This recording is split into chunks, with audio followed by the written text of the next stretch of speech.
Alô, meu irmão, minha irmã, muito bem-vindo. 34º dia da nossa mistagogia, quase encerrando mais 2 semanas e a gente já termina. Essa semana, a quinta semana da nossa caminhada para Pentecostes, estamos na companhia de Santo Agostinho. Vamos ver o que Santo Agostinho separou para nós no dia de hoje.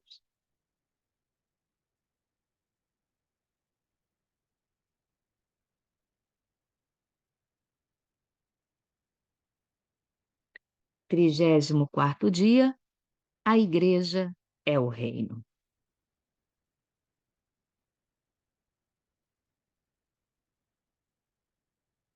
Como nós falamos ontem, esses 3 últimos dias de mistagogia com Santo Agostinho, ele praticamente começa os 3 dias com a mesma frase, com o mesmo enfoque. No livro chamado Gênesis, as escrituras dizem: "E Deus viu que a luz era boa, e Deus separou a luz das trevas". Enquanto o diabo está amarrado, os santos reinam com Cristo durante o tempo entre sua primeira e sua segunda vinda. Pois a igreja agora não podia ser chamada de seu reino ou o reino dos céus, a menos que seus santos estivessem agora reinando com ele. Pois para seus santos ele diz: "Eu estou sempre com você até ao final dos tempos". O que Santo Agostinho está dizendo é que o reino dos céus não é algo que vai acontecer um dia no futuro, quando Jesus vier uma segunda vez. Na verdade, o reino de Deus já é uma realidade. Por que que a gente sabe disso? Segundo Santo Agostinho, nós sabemos disso porque Jesus, ã, antes de subir aos céus, Mateus 28:20, ele diz para os seus discípulos: "Eis que eu estarei convosco até ao final dos tempos". Então, ele sempre está conosco. E se ele subiu de volta aos céus e permanece ainda conosco, isso significa que aqueles que estão em Jesus já estão vivendo hoje o reino dele. Ora, se o reino de Deus já é uma realidade, e eu adicionaria a essa passagem de Santo Agostinho exatamente a primeira frase que Jesus anunciou quando ele começou a pregar na sua vida pública, porque ele dizia: "Convertei-vos, porque o reino de Deus está próximo". Tudo bem que para Deus 1000 anos são como um dia e um dia como 1000 anos, mas ele falou isso há 2000 anos atrás. Então, certamente, Jesus não queria dizer próximo no sentido de tempo, mas próximo no sentido de estar ao seu alcance. Nós vivemos nesse mundo, mas o nosso lar é o céu. Lá é o nosso destino. E é por isso que nós suportamos os dissabores desse mundo, porque sabemos que esse mundo é temporário, porque, na verdade, o nosso destino é o reino de Deus, onde não haverá choro, nem ranger de dentes, nem violência, nem suborno, nem maldade, nem vingança, nem nada disso. Então, esse é o nosso sonho de chegarmos até o céu. Mas, e- embora seja é um sonho cuja esperança já muda a nossa vida no dia de hoje. Porque se acreditamos nesse reino, vivemos diferentes dos sabores da vida. Porque é exatamente essa esperança, essa certeza que nos aguarda, nos ajuda a segurar as pontas nos sustos dos acidentes de percalço que a gente vai viver. Então, continua Santo Agostinho. Certamente é nesse momento que o escriba treinado para o reino de Deus traz no seu tesouro coisas novas e antigas, conforme Mateus 13:52. Então, aquele que já acredita nesse reino, ele vive hoje a certeza de um amanhã. E amanhã ele celebrará a oportunidade que ele teve de já ter vivido toda a sua história como cidadão desse reino. E é da igreja que os ceifeiros reunirão o joio que ele permitiu crescer ao lado do trigo até a colheita. Foi o nosso tema de ontem na nossa meditação. Como ele explica, a colheita é o final da época e os ceifadores são os anjos. Assim como as ervas daninhas são reunidas e queimadas com fogo, ele estará aqui no final dos tempos. O Filho do Homem enviará seus anjos e eles vão reunir os cidadãos do reino. Todos aqueles que tiverem causa de pecado e malfeitores serão deixados de fora. Ele pode dizer que eles estão retirados do futuro reino em que não há ofensas? É claro que não, porque enquanto esse reino não vem definitivamente através do julgamento de Jesus, essa erva daninha, esse joio, como nós vimos ontem, sempre pode se transformar em trigo.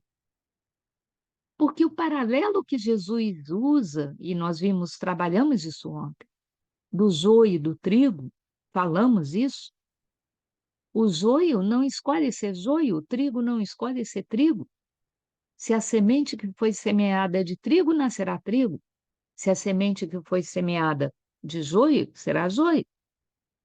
Porque eles são plantas e eles não têm uma coisa que nós temos, chamada livre-arbítrio. Então, joio e trigo são paralelos bons, mas não são semelhanças perfeitas. Porque, ao contrário do joio e do trigo, você, meu irmão, eu, todos nós, temos livre-arbítrio. Nós temos o direito de escolher ser joio ou de ser trigo. Nenhum de nós é joio todos os dias ou trigo todos os dias. O que é importante é que na nossa contabilidade tenhamos sido mais dias de trigo do que de joio. É o que Deus espera de nós. E que nos nossos dias de joio nós não tenhamos contribuído para que nenhum trigo viesse a se perder do reino dos céus. Então, como Santo Agostinho está dizendo, o fato deles serem joio hoje não significa que eles já estão automaticamente retirados do reino dos céus. Porque se eles se converterem, se eles renunciarem ao mal e abraçarem o bem, eles viverão por isso. É a promessa de Deus em Ezequiel 18. Então, eles devem ser retirados do seu atual reino. A igreja, hoje, não. No futuro, sim, se eles resolverem continuar sendo joio. Devemos entender, por um lado, o reino dos céus, em que aqueles que quebram seu ensino coexistem com aqueles que ensinam. Um é o mínimo e o outro é o grande.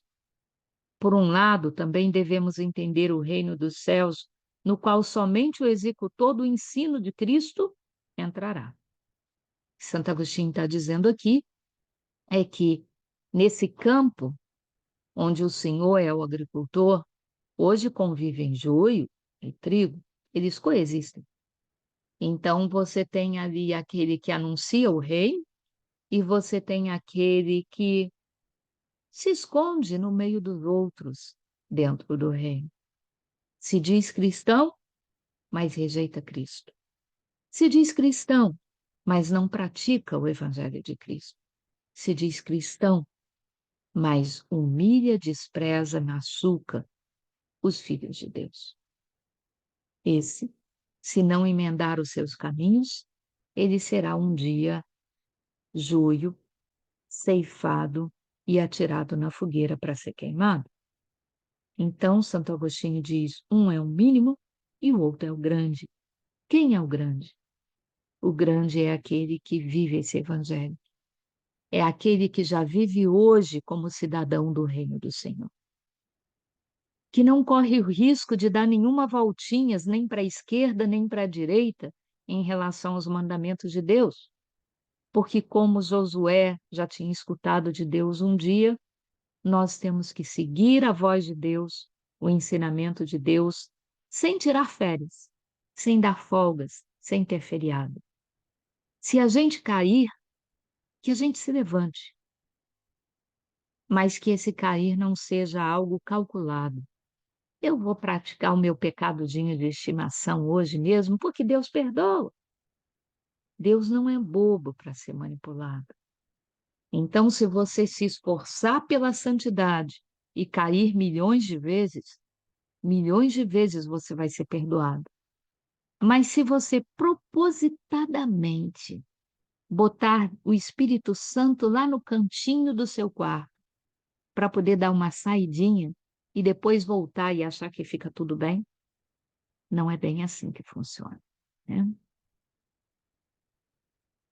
Onde existem ambas as classes, é a igreja como está agora, onde o joio e o trigo convivem lado a lado. Por quê? Já vimos ontem. Em primeiro lugar, porque Deus não quer correr o risco de, ao arrancar fora o joio, acabar levando junto o trigo. E eu gosto muito de dar o exemplo do próprio Santo Agostinho quando eu falo isso. Imagina se na época que Santo Agostinho era joio, Deus viesse ceifar o mundo. Imagine o sofrimento de Santa Mônica, que era trigo, ao ver o seu filho perdido para sempre. Então, onde existe vida, existe esperança. Quando a vida aqui acabar e formos finalmente comparecer perante Jesus para o nosso julgamento final, aí não há mais tempo. Aí seremos ceifados. Aí seremos joio ou trigo. Como é que Deus vai te encontrar se ele vier hoje? Sendo joio ou sendo trigo? Essa é a grande questão. Porque ele vem, e ele vem para instaurar esse reino, que você já pode começar a viver como se esse reino já estivesse acontecendo aqui e agora, porque depende de você. Mas onde somente ele deve existir é a igreja como está destinada a estar, o reino de Deus, quando nenhuma pessoa perversa poderá permanecer nela. Então, corre para tirar o seu passaporte de cidadão do reino, enquanto você ainda está nesse mundo, meu irmão. Então, a igreja, até agora, é o reino de Cristo e o reino dos céus. Mesmo agora, seus santos reinam com ele, embora de uma maneira diferente de como reinarão no futuro, porque lá só existirá o bem. Lá não teremos mais a convivência entre o joio e o trigo. E embora os joios cresçam ao lado do trigo na igreja, aqui no mundo, eles não reinam com ele. Ou seja, no momento em que o Senhor vier como Rei do universo, para definitivamente declarar que o tempo da colheita chegou, se você é trigo, você será colocado no celeiro do céu, onde o reino de Deus atinge sua condição plena, onde o mal já não existe mais, ou você será deixado do lado de fora, onde o fogo será aceso para queimar a palha do joio que ressecou. Para aqueles que reinam com ele, são aqueles que fazem o que o apóstolo diz. Se você foi criado com Cristo, procure as coisas do alto, onde Cristo está, sentado à direita de Deus. Viva com os seus pés na terra, mas o seu coração no céu, como cidadão do reino, que um dia estará no meio de todos nós. Defina suas mentes em coisas que são do alto, e não as coisas que são da terra, como diz São Paulo em Colossenses. De tais pessoas, ele também diz, a comunidade está no céu, o reino dos céus, o povo de Deus. Ele é cidadão de um reino que ainda não está pleno aqui, mas já pode ser antecipado desde hoje nas nossas vidas. Em suma, eles reinam com quem está em seu reino, que eles próprios são o seu reino. Nossa, Santo Agostinho agora complicou, né? Aqueles que já são santos, aqueles que já tiveram o seu momento de julgamento, esses já estão na glória eterna ou no purgatório, aguardando o cumprimento das suas penas para chegar à glória de Deus. E um dia nos encontraremos todos juntos nesse mesmo reino, quem já está lá na presença do Senhor e todos nós que estamos aqui. Então, o reino de Deus, ele será formado por aqueles que já estão na glória e por todos aqueles que a ela vão alçar em algum momento na sua história de vida. Mas aqueles que estão nele até que todos os malfeitores sejam. Mas e aqueles que estão nele até que todos os malfeitores sejam reunidos no final do mundo? E aqueles que buscam suas próprias coisas e não as coisas de Cristo? Em que sentido eles são do reino de Cristo? Eles são do reino de Cristo enquanto ainda forem igreja militante, enquanto ainda estiverem aqui nesse mundo, enquanto ainda dá tempo deles escolherem ser joio ou ser trigo. Uma vez que eles tenham feito sua passagem, já não há mais ocasião para eles escolherem. Então, o destino deles será selado, o reino dos céus, ou está fora dele. Todos vivemos nesse militante reino, diz Santo Agostinho, em meio a conflitos com o inimigo, travando guerra contra os nossos desejos rebeldes e governando esses desejos enquanto eles cedem, até chegarmos ao reino mais pacífico, onde reinaremos sem nenhum inimigo, onde o mal já não tem mais vez, onde a vingança e a violência já não têm lugar. E é dessa primeira ressurreição na vida atual que o livro do Apocalipse fala, quando diz que o diabo está preso há 1000 anos e depois é solto para uma curta temporada. Ele passa a esboçar o que a igreja faz e o que é feito na igreja naqueles dias. Então, diz São João, no Apocalipse, eu vi tronos e sentados neles eram aqueles com quem o julgamento foi cometido. Não pense, diz Santo Agostinho, que isso se refere ao último julgamento. Refere-se antes aos julgamentos dos governantes desse mundo. O julgamento daqueles para quem a igreja é governada e os tronos que são ocupados por esses governantes. A carta aos Hebreus diz que toda autoridade é constituída por Deus e todos aqueles que exercem essa autoridade um dia prestarão contas para Deus. A quem muito foi dado, muito será cobrado, é isso que Santo Agostinho está dizendo. A severidade de Deus no julgamento será muito maior com relação àqueles que detiveram poder, que tiveram nas suas mãos condição de mudar a realidade desse mundo, de fazer esse mundo mais parecido com o reino dos céus. E, no entanto, usaram esse poder para ter mais poder, para humilhar os outros, para se beneficiar com o sofrimento do outro, esses serão julgados com muito maior severidade. Que não seja assim entre nós, meus irmãos. Por quê? Porque não sei se você é governante de alguma coisa ou não, eu não sou. Mas ainda assim, esse versículo me assusta, porque se a quem muito foi dado, muito será cobrado, nós que temos fé temos uma condição de privilégio, porque muitos são aqueles que fazem o mal, mas fazem o mal porque nunca ensinaram para nenhum deles a fazer o bem. Fazem o mal porque eles não conhecem outra realidade e não conhecem, na verdade, as consequências do mal que praticam. Já nós que encontramos Jesus na nossa história, que sabemos quem Ele é, não temos a mesma desculpa. Nós temos, na verdade, a responsabilidade de sermos bons, de praticarmos o bem. Por quê? Porque esses ainda andam na escuridão, quando nós já tivemos o nosso caminho iluminado. Então, podemos enxergar os nossos passos. Sabemos muito bem para onde as nossas trilhas nos levam. e ainda assim a gente pratica o mal, né?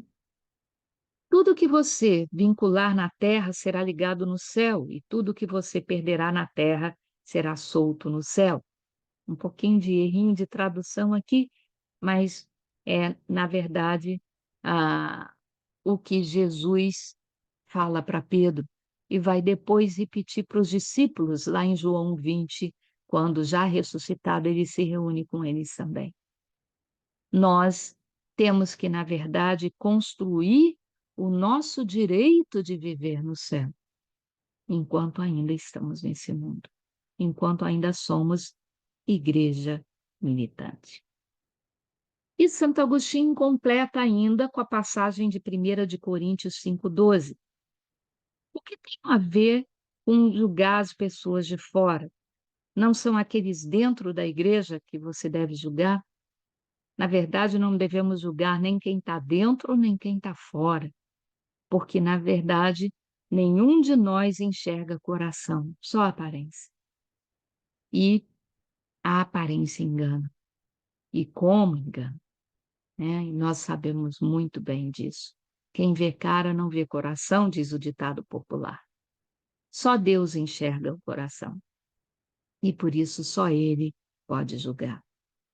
E João diz: as almas daqueles que foram decapitados por seu testemunho de Jesus e pela palavra de Deus reinou com Cristo 1000 anos. Está lá em Apocalipse 24. O que São João está falando aqui é: e o que acontece com aqueles que foram mortos pelo martírio? Onde estão essas pessoas?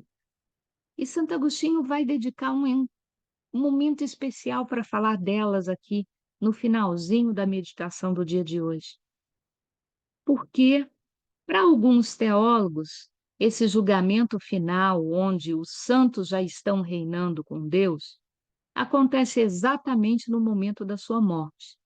E como para Deus não tem passado, presente ou futuro, o momento da morte de cada um é exatamente o momento em que aquela pessoa é julgado para definir se ela vai para o céu ou para o inferno. Mas, para alguns teólogos, todos nós morremos e esperamos na mansão dos mortos até o dia em que o julgamento final acontecer no mesmo tempo para todo mundo. E aí, aqueles que estão na mansão dos mortos serão chamados. Mas a igreja tinha uma preocupação muito grande com aqueles que tinham morrido pelo martírio, porque eles acreditavam que aqueles que morreram pelo martírio, o próprio fato de terem sido martirizados, já deveria ter pagado toda e qualquer culpa que eles deveriam pagar um dia num purgatório. Então, para esses, eles mereceriam ir diretamente para esse reino de Deus. E então, Santo Agostinho diz: a alma dos mortos piedosos não estão separadas da igreja, que agora é o reino de Cristo. Caso contrário, não haveria lembrança deles no altar. Então, o que Santo Agostinho está dizendo é: essas pessoas certamente já estão na glória com o Senhor. E é por isso que a imagem delas estão presente nos altares. Por quê? Porque elas já fazem parte desse reino, já estão na glória eterna com Jesus. Tampouco faria bem, em perigo de correr para o batismo, para quem não possamos passar dessa vida sem ela, ou seja, aqueles que correm para serem batizados num momento de risco de morte, para não passar pela morte sem já terem sido marcados como filho de Deus.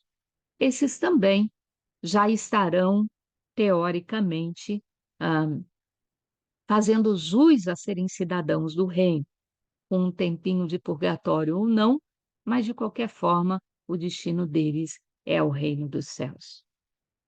Essas coisas são sempre praticadas pelos fiéis, mesmo que mortos seus membros são seus membros. Espera aí, agora confundiu. Pois por que essas coisas são praticadas, se não porque os fiéis são, mesmo que mortos, seus membros?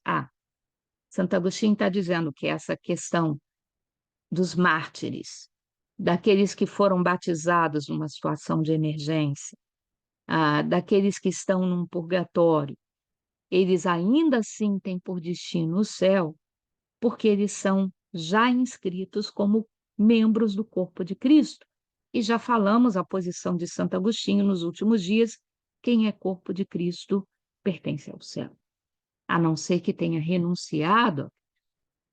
Então, esses 1000 anos que Apocalipse fala, onde de intervalo entre aqueles que o demônio tem ainda acesso, não para aqueles que certamente já fazem parte do corpo de Cristo. Em outra parte do mesmo livro, ou seja, Apocalipse, lemos: bem-aventurados os mortos que morrem no Senhor a partir de agora. Ou seja, a mansão dos mortos funcionava muito bem para aqueles que tinham vivido antes de Cristo, que não tinham tido acesso ao batismo.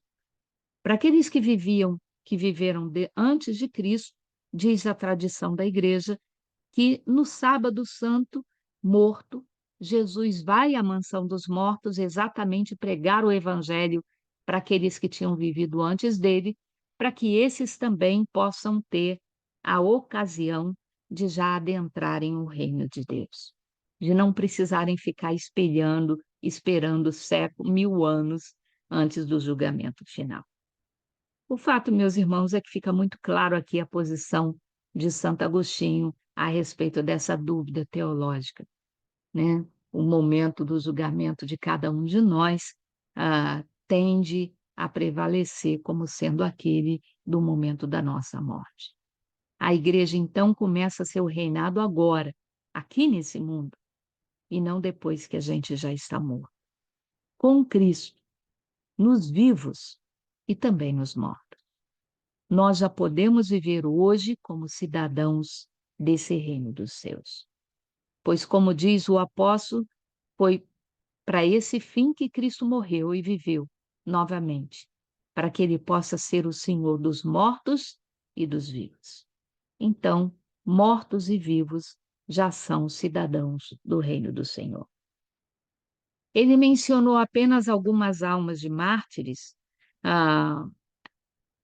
porque eles disputam a verdade até o ponto da morte e seu reinado é mais glorioso após a morte. Por quê? Porque eles deram a vida, ou seja, eles tiveram o momento da sua morte acelerada antes do tempo por causa do nome de Cristo. Porque os homens acharam que eles se proclamarem de Cristo era um grande pecado que merecia a morte. E por isso eles têm um mérito maior que acelera o seu tempo de alcance na glória celestial. Mas devemos participar de todo e entender essa passagem para incluir todos os outros que pertencem à igreja, que é o reino de Cristo. Então, os mártires têm o seu momento de glória acelerado, mas, na verdade, todos nós temos o mesmo destino, a casa do Pai. E chegaremos lá também, mártires ou não mártires. Para rezar, a igreja até agora é o reino de Cristo e é o reino dos céus. Mesmo agora, seus santos reinam com ele, embora de uma maneira diferente do que reinarão no futuro. Ou seja, não precisaremos esperar o futuro quando Jesus vier julgar todos os vivos e os mortos. Podemos já ser cidadãos do reino hoje, agora. Eles reinam com ele que está no seu reino e eles próprios são o seu reino. Por quê? Porque o reino dos céus não é feito de paredes, é feito de almas, é feito de pessoas que se tornam uma com Deus e vivem na eternidade na presença do Senhor. As almas dos mortos piedosos que estão separados da igreja, ou seja, os mártires, já estão no reino dos céus. Caso contrário, eles não estariam sendo lembrados nos nossos altares. A igreja começa seu reinado agora, diz Santo Agostinho, com Cristo, nos vivos e nos mortos. Não deixe para se tornar cidadão do reino quando for tarde demais, meu irmão, porque você nunca sabe quando Deus vai te chamar. E vai que ele te pega desprevenido num momento em que você está tirando uma folguinha de Deus e sendo zoio. Não vale a pena. Seja trigo, seja cidadão do reino o tempo inteiro. Para pôr em prática, Santo Agostinho nos mostra um panorama de toda a igreja cuja comunhão devemos conhecer em todos os níveis. Há um militante da igreja, que somos todos nós ainda vivos. Militante porque ainda estamos marchando para o céu, ainda estamos em campanha, ainda estamos construindo o nosso direito de entrar nesse céu. É claro que o direito não é conquistado por nós, mas pelo mérito da ressurreição de Cristo, mas estamos aderindo a esse chamado ou recusando ele. A igreja padecente, ó, que é composto pelas almas do purgatório, a quem lembramos nas nossas missas e nas nossas orações. E devemos orar pelas almas do purgatório, porque elas não podem mais rezar por elas mesmas, porque o momento de livre-arbítrio delas se encerrou no momento da sua morte. Elas não podem mais escolher serem joio ou serem trigo. Mas, se elas estão no purgatório, o destino delas é o céu. Então, elas foram mais trigo do que foram joio, mas ainda tem um tempinho de purgatório até poderem entrar no celeiro dos céus. As nossas orações aceleram esse tempo de entrada, porque diminuem as penas temporais que elas precisam pagar no purgatório. E a igreja triunfante é aquela que já está na glória, onde estão os mártires, onde estão os santos da nossa igreja, que já são venerados nos altares. Devemos viver uma amizade profunda com toda a família espiritual, nunca esquecendo os mortos, nunca confundindo nenhuma parte com um todo. Precisamos mostrar caridade em relação aos nossos irmãos e irmãs ainda nessa terra. Precisamos orar diariamente pelas almas do purgatório e precisamos perguntar a intercessão e seguir o exemplo dos santos dos céus.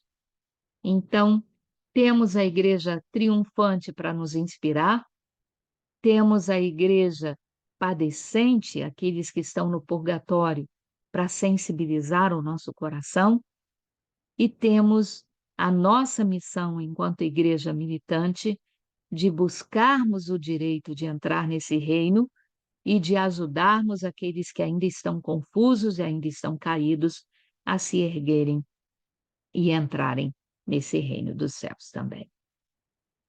Amém? Espero você no reino dos céus, hein? Estaremos juntos lá um dia, se Deus quiser. Amanhã, nosso último dia com Santo Agostinho. Já estou com saudade, embora alguns textos um pouquinho mais sólidos para serem interpretados, mas verdades que nós precisamos saber e nos preocupar com elas. Nos vemos amanhã, meus irmãos. Fiquem com Deus.